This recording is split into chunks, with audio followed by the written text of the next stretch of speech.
పాత కొట్నాబెల్లి నుంచి అటు అజ్జాపురం నుండి గదపాలెం చిన్నపాసికి సంబంధించి 12 కిలోమీటర్ల దూరానికి 6,98,00,000 ఇన్ఫ్యాక్ట్ నిధుల నుంచి ప్రభుత్వం నిధులు మంజూరు చేసింది 2023లో.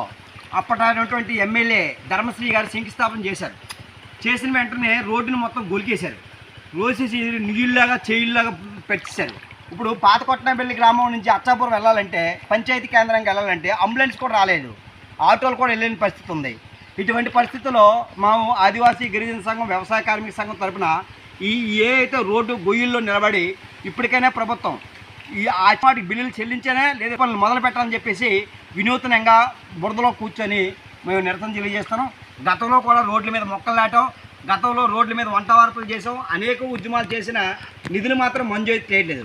ఆదివాసీ గిరిజన గ్రామాలకి రోడ్లు నిర్మూలన చేస్తామని చెప్పి, డోలిమూతలు అరికడతామని చెప్పిన ప్రభుత్వాలు ఈరోజు అభివృద్ధిలో భాగంగానే ఈ విధంగా అన్యాయం. వెంటనే 6,68,68,00,000 రూపాయలు మంజూరు చేసిన రోడ్ల పనులు వెంటనే మొదలు పెట్టాలని, ఇప్పటికైనా సరే ప్రభుత్వం వెంటనే గుర్తించాలని, కలెక్టర్ గారు ఈ గ్రామాలు కూడా సందర్శించాలా. ఇదేదో కొండ మీద గ్రామాలు కావు, కొండ కింద ఉన్నటువంటి గ్రామాలు. ఈ గ్రామానికి డెలివరీ కానీ 108 వచ్చిన కానీ వచ్చే పరిస్థితులు లేవు. ఏవైనా కొండ మీద అనుకోండి ఓకే పర్లేదు, కానీ ఆ కొండ కింద ఉన్న గ్రామాలకి ఈ విధంగా చేయడం అన్యాయం. తక్షణమే రోడ్డు వెంటనే పనులు ప్రారంభించాలని మేము డిమాండ్ చేస్తున్నాం. మనలో